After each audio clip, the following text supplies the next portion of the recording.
যারা আমার সাথে ছিল তারা গাড়ি করে গিয়ে আমাকে তুলে এনে আমাকে হসপিটালে অ্যাডমিট করেছিল, কিন্তু সেখানেও আমি দেখতে পেলাম পুরো থ্রেড কালচার সেই 9 আগস্ট 2024 যেরকম ছিল প্রত্যেকটা মেডিকেল কলেজ বলুন, হসপিটাল বলুন বা নার্সিংহোম বলুন, থ্রেড কালচারের কোনো পরিবর্তন আমি দেখলাম না। কি থ্রেড কালচার দেখেছেন যখন আপনি হাসপাতালে ভর্তি ছিলেন? হাসপাতালে যখন আমি গেলাম তখন আমার যখন সিটি স্ক্যান হলো তখন একজন নিউরো সার্জন তিনি দেখে বললেন অ্যাডমিট নিতে হবে, কপালে ব্লাড জমে আছে।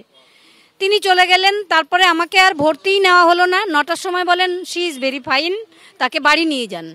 তো তারপরে তখন আমরা কি করে বাড়ি আসব, তখন আমার হাজব্যান্ড বলে ওখানে যারা ছিল তারাও বলছে এত রাতে বাড়ি নিয়ে চলে যাব।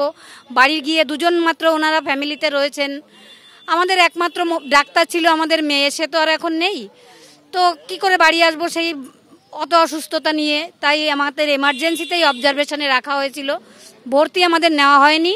বলেছে উপর মহল থেকে, স্বাস্থ্য মন্ত্রীর থেকে, মানে থ্রেড কালচারই বলবো এটা আমি, বলা হয়েছে যে ভর্তি ওনাকে নেওয়া যাবে না।